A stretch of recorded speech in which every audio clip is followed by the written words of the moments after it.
High school sports, we've got it covered. Overtime starts now. Hello, everyone, and welcome to Overtime. I'm Regan Holgate. And I'm Scott Leber. We have a lot of territory to cover as usual tonight.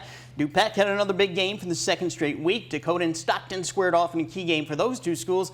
And with LENA-WINSLOW light up the scoreboard again against GALENA. We'll see if Lutheran could pull off an upset in BYRON, and would Stillman Valley run its record to 3-0. Plus highlights from Aquin, and we'll meet a man who suited up to play football for the Belvedere Bucks way back in the 1950s. But first, we're going to kick off the show in the NIC 10. Boylan and Belvedere North meeting in our game of the week. These two teams dominated their opponents in the first 2 weeks. So let's head to Blue Thunder country to find out what happened in this one. As you might expect, huge crowd, and did they see a doozy of a game. Second quarter, we'll pick it up. Connor Dennis going back. The Boylan QB throws deep, and he's got his guy, Mark Harris. That's a 36-yard touchdown. Boylan up 14-7 at the half. Second half kickoff now. You squib it because you don't want those speedy return guys getting their hands on it, but it doesn't matter because Joseph Brown still gets it on the hop, finds a crease, and Mr. Brown is gone. An 84-yard TD, and we were tied up 14-14. Connor Dennis now passing. It goes off his receiver's hands, pops right to Nick Winters, and he'll take it back for the touchdown. Belvedere North back out in front, 21-14. Yeah, the student section a little bit fired up, and the man of the moment right there, Nick Winters. Heck of a big play that was. Boylan comes back, though. You knew the Titans would answer, and did they ever? Dennis to Harris for another TD. We were tied once again. Nico Bertolino, though, gets his hands on the football, and look out, he's going to the house. 56 yards. The Blue Thunder were up again, 28-21. But hold on to your seats. There's more to come. Mekhi Glover strikes back with a 2-yard TD. We're tied at 28 in the fourth quarter. Now, with 1:20 to go in the fourth quarter, still tied, it's Alan Perez from 47 yards out. Boots the field goal, putting North in front 31-28. But Boylan still had a minute plus, and that's a lot of time for this Titan offense. Dennis deep for Harris. His main guy has it down to the 12 with just under a minute to play. Then Dennis over the middle, but linebacker Gabriel Lang picks it off, and that seals this one for Belvedere North. That close. North beats Boylan 31-28. Gabe, did you know what was coming? Did you expect what was coming on that interception? I mean, they've been pretty big with trying to throw it in the red zone. So, if I'm being completely honest, I was supposed to blitz on that play, but as soon as I saw him drop back, I saw there's an opportunity for us to end this game, and that's what happened. Tell me about the field goal. How confident were you that you could boot that winning field goal from that distance? I was kind of scared, but all thanks to God, we made it. It was kind of hard. It was scary. The coaches were, putting pressure on me, but we made it. Just sum up what it means to not only win against a great Boylan team, but to win in the style you guys won it, making clutch plays. The only word I can describe it with is amazing. I mean, it was just ups and downs the whole game, score switches, lead changes. It's just amazing. We told our kids to make a memory tonight, and they're never going to forget this one. So just so proud of our guys and how resilient they were. Yeah, they made some memories. Tim Bailey had a sideline view of this when he joins us for his analysis. Tim, you've been a part of a lot of big games. You've seen a lot of big NIC 10 games over the years. This one's got to be right up there as one of the most thrilling games ever, huh? Yeah, it just reminded me of like Holyfield and Tyson back in the day. I mean, these kids were throwing punches back and forth, a lot of scoring, a lot of fun in this game. Belvedere North played their hearts out. Both teams actually played their hearts out. If you go back and you look at the game, in the first half, Boylan really controlled the offense. They really controlled the time of the clock. They did well. They had the lead at halftime. They come back out. Belvedere North's a different team. I mean, Belvedere North's really a team I think that people are going to actually now start to take a little bit serious than they have in the past. Belvedere North really showed tonight that they're actually one of the top 2-3 teams in the conference. Boylan has over a minute left on their final drive. And what do they decide to do but pass the ball? Talk about it.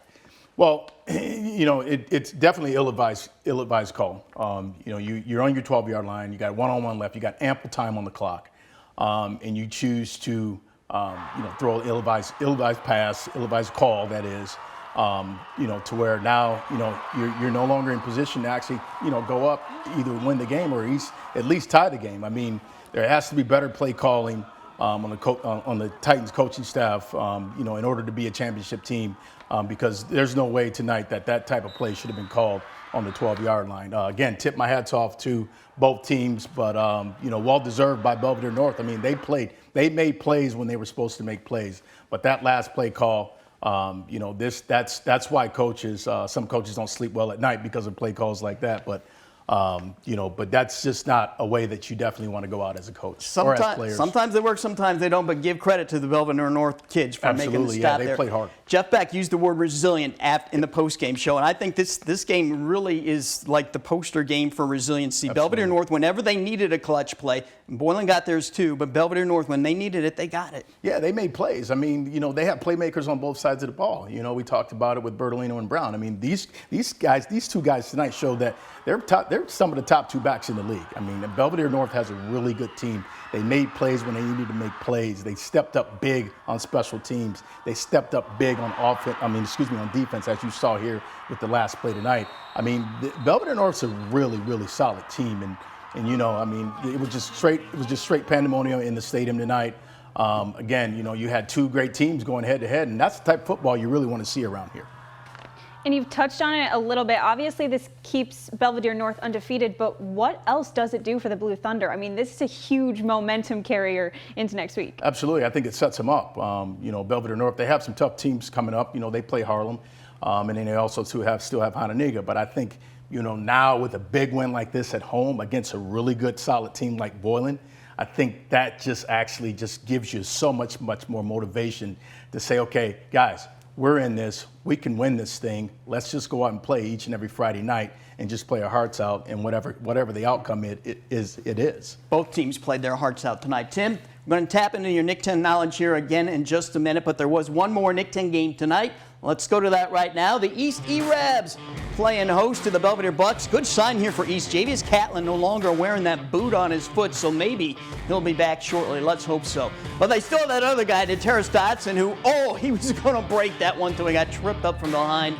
Dotson again on his way, but then slips on the turf. Down he goes. Makai Matthews decides to go to the air here. Senior rolls out. He's got Jameer Williams for a touchdown. The first points of the season for the E-Rabs in week 3. They win big, though, 36-6. And Tim is still here, and now we look forward to the Nick 10 schedule tomorrow. There will be 3 games. Auburn will play at Freeport, Harlem will play at Jefferson, and Guilford will play at Hononegah. All of them afternoon games. Tim, give us a quick thought on Auburn-Freeport. Well, you know, Auburn's still looking for that first win. They're thirsty right now. You know, they have to travel to Freeport. You know, if you know anything about traveling to Freeport and having to play in that hostile environment, it can be pretty tough. But, you know, I think Auburn's going to try to go in and try to steal a win. I mean, I think they have an opportunity. I've watched some film on Auburn the last couple of days. I like what they do offensively. I like what they do defensively. They just need to figure out how to actually put a whole game together and go out and win the game. And Harlem plays at Jefferson, and the Huskies are definitely looking for some redemption after the tight game last week with Hononegah. Yeah, they are. I think what we'll see in this one, we'll see a Harlem team that's going to actually redeem themselves, and we should see a high-scoring game. You know, I know Jefferson's coming off that big loss last week to Boylan. Hopefully, you know, they got that sour taste out of their mouth. They're focusing in on the Huskies, and hopefully we can see a good game. No one wants to see a running clock. No one wants to see a blowout like that. Hopefully we don't see that tomorrow, but you are playing Harlem. Third game real quick, Guilford at Hononegah, both teams undefeated. This would be huge if Guilford could go up there and compete with the Indians. Huh? Yeah, it would be huge. I think Guilford's, you know, they're doing some good things on offense and defense. You know, I think last week, you know, they came out, you know, they had the scare at the end of the game with Auburn, but I think, you know, Guilford's going to go up to Hononegah, and I think they're going to give Hononegah a fight. I mean, each and every year, Guilford does give Hononegah a really good fight. But Hononegah, they do have some offensive weapons on that side of the ball, on the offensive side of the ball. And I think, you know, the big thing for Guilford, what they need to focus on is how do we stop Huey? How do we stop that playmaker? That's going to be big for the Vikings. All right, thanks, Tim. It's been fun. We'll see you again next week. Absolutely. All right, NUIC and Big Northern action coming up next. The Lutheran Crusaders went to BYRON tonight, hoping to give the Tigers all they could handle. That's straight ahead. You're watching Overtime.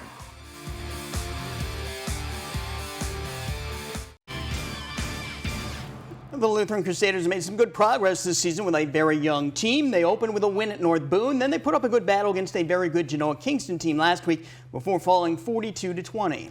Tonight it was on BYRON to see if they could hang on with the Tigers. The BYRON fans showed out at Everett Stein Stadium for their first home game of the season. Late in the first here, Carson Bain will get the carry, setting up the Tigers quite nicely. And a few plays later, it'll be Braden Knoll to find his way into the end zone. Tigers on the board with 7. Just an absolutely beautiful night in BYRON. Tigers with the ball again, and who else but Knoll with the handoff. Great cut there, and BYRON up now by 2 scores.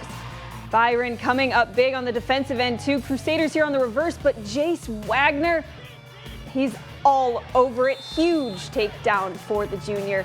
Student section was all fired up tonight, and well, here's why. Ashton Henkel breaks free on the outside, and that would tack on 6 more for the Tigers. Henkel would come up with an interception too to end the first. Tigers take this one 45-6. At Stillman Valley, the 2-0 Cardinals hosted the 1-1 Oregon Hawks.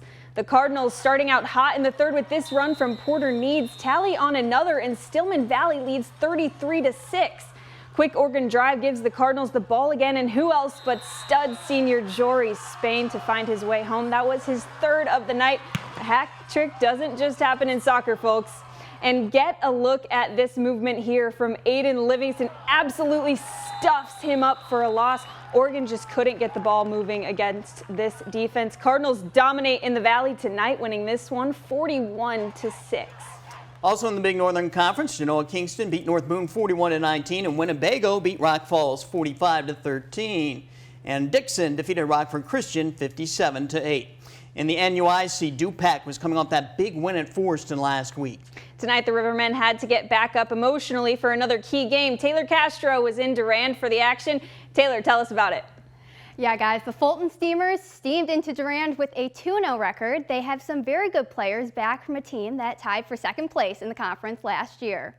Both teams came in this game undefeated, so only one would head home with a 0 in that loss column. It was a big game with some big plays. Here's Fulton's Balin Damhoff. He lays out for an amazing grab that got the Steamers rolling, and they would get on the board first. Another great pass from Fulton QB Braden Dykstra. This time he finds Ethan Price for a big first down. And DuPac's Cooper Hoffman had an answer, though. He turned on his wheels and dove in for the Rivermen's first touchdown of the game. That made it 7-6. Then instead of kicking the extra point, DuPac decides to go for 2. And who else other than A.J. Mulcahy to find the end zone? He's found himself there a lot so far this season. Let me tell you, this game was a battle until the end. Hoffman's run game was a huge key for DuPac. Here, the Steamers defense put a stop to it. The Rivermen were up 14-10 at halftime, but a spark got the Steamers going in the second half, and they would rally back. Fulton beats DuPac 31-22. What a big win for Fulton. As for the Rivermen, we'll see if they can bounce back at Eastland next week. Scott and Regan. Thank you, Taylor. Next, we're headed to LENA-WINSLOW. The Panthers had a home game against the Galena Pirates tonight. The Panthers blew out EPC and Dakota the last 2 weeks. The give here on the handoff is to Gage Dunker, who bounces off Pirates, and boy, you got to be strong to stop that young man. He's a bull. Dunker next, going to show some speed too. He's going to take the pitch here, and he's going to take this one around the edge and cut it up for another touchdown. So 2 on the night for him up to that point. Galena trying to get something going, but they're going to cough up the football.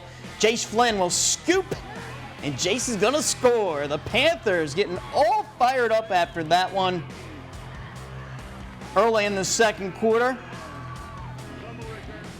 It's going to be the give to Gunnar Lobdill. Yet another weapon for the Panthers. He cashes in. It was already 30-0 at that point in the second half. LENA-WINSLOW beats Galena 46-0. In Stockton, the Blackhawks hosted Dakota. Both teams were 1-1. Dakota up 6-0 in the first. They hand it off to Adrian Arellano, but he fumbles it. And Stockton recovers in the red zone. Look at how excited they got. The Blackhawks would make them pay as Carl Hubb will fight his way into the end zone. That tied the game at 6. Next, Dakota drive, Caden Niedermeyer. He's going to throw, and he'll find Arellano, and he'll take it all the way to the house. Indians back on top with that one. I mean, how far was that run? He took it all the way home. And second quarter, Stockton has it back. Carl Hubb has it again. He finds the hole and he'll take it home. They'd take the lead 14-12, but Dakota beats Stockton 34-20. In the other NUIC game tonight, Forreston beat out EPC 34-21. Don't go away, we'll be right back. Let's jump right back into the highlights, and we travel to Freeport for Ackwen and Orangeville. Both teams looking for their first win on the season. 8-man football, and Broncos at their own 10-yard line as we pick it up. Mason Pfeiffer will get the handoff, and he gets rounded back there for a loss of 2 by Cameron Neubauer. Strong efforts there. Broncos could not convert on this drive. Bulldogs ball now at the 30-yard line. Aiden Wolf going to look here, trying to get outside, decides to sprint. Good effort, good feet. He's in with the QB keeper and a Bulldogs first down. Now down in the red zone, it's Reed Pearson dropping the snap, picked it back up, runs south to get away, but the Broncos defense stops him in his tracks. Bulldogs now with the football at the 10-yard line. Aiden Wolf is going to look for Adam Awander. Awander has it for the touchdown. Good job hanging on to that football. Bulldogs celebrate their first win of the season. Ackwen beat Orangeville 60-26. In the other 8-man games, Amboy beat Milledgeville 40-36. Polo beat St. Thomas More 46-0, and South Beloit beats Christian Life 62-8, while Flanagan Cornell beat River Ridge 20-16. Here are more 11-man scores from tonight. Rochelle beats Johnsburg 60-35, and Sycamore takes Woodstock 41-0. DeKalb beats Belleville West 49-0, and Richmond Burton will take this one against Marengo 48-21. Up next, he's 86 years old and maybe the biggest Belvidere Bucks fan you've ever found. It's our spotlight story on former Bucks football player Ken Nettleton.